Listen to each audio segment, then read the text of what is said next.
Ah, good. I thought you might be awake. Right, I'm in Bournemouth, so I thought I'd come have a look at these step tracks because I've seen some people mention them on Twitter a while back. They're quite far out. This is actually on a road that goes between the big shopping centre, Castle Point, up to a roundabout in the distance. Of course you are, you're a student, you're only a week back or two. Anyway, Bournemouth is a bit odd cycle-wise. It's got bits of stuff here and there. It doesn't really have a network in any true sense that I can really divine.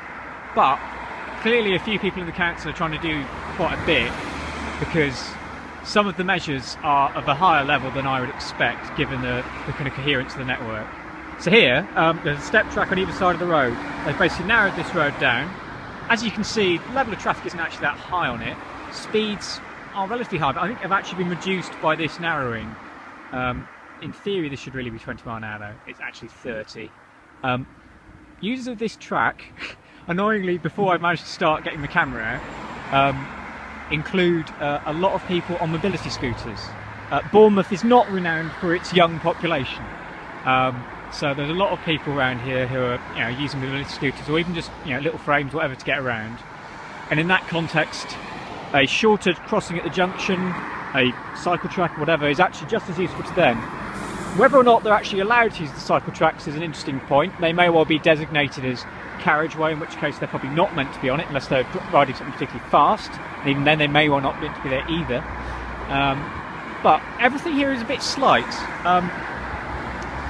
The step down from pavement into cycle track is pretty normal. They've basically retained the existing curve. However, the ramp down to the carriageway is very slight indeed. It's like a couple of inches, 30 degrees. But it's not awful.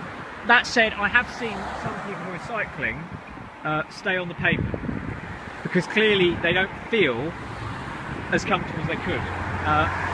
Now I don't see a lot. There's a bit more driveway access on that side. On this side there isn't as much in some ways, but that is one potential reason why they're not going to go for curbs. Now you look at this junction. This junction's relatively new. The housing's relatively new. I think this narrowing in the junction is quite severe compared to what must have been here before, but I've not had a chance to check. There is a very slight ramp up into it. But what they've done is they've mainly communicated the cycle track now, and this may be a later element, but I think it is the original design from looking at it, with colour. So colour continuity of sorts. It only starts to fall in just after, to remind drivers that cycles are going to be across, or other people using the track. They've used that in a few places, so you can see it again when it goes into the junction. There's nothing at the roundabout, sadly.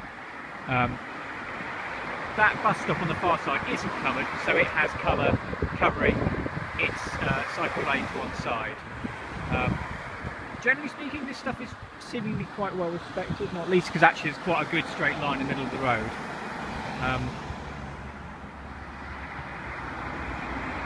Go and find something interesting elsewhere if you don't enjoy this. Yeah, some lovely square yellow lines. Sorry, I'll make it more boring if people complain.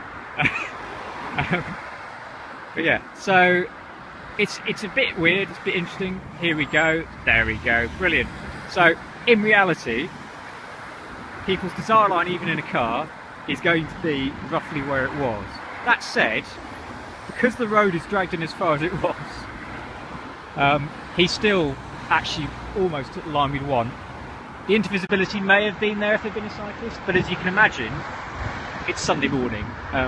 In practice, most of the traffic I've seen going around at the moment is people either going to work, some people desperate to do some shopping, even though it is England, so it's only just about to begin and even looking at stuff in shops, let alone actually buying it, or going to church. The number of churches with big car parks in Bournemouth astounds me, frankly, as a Londoner, and there are enormous queues of people leaving them around about this time from the early services. Yeah. So I'm going to go a bit further down, I'll look at the one on the other side, and then I will come back to you.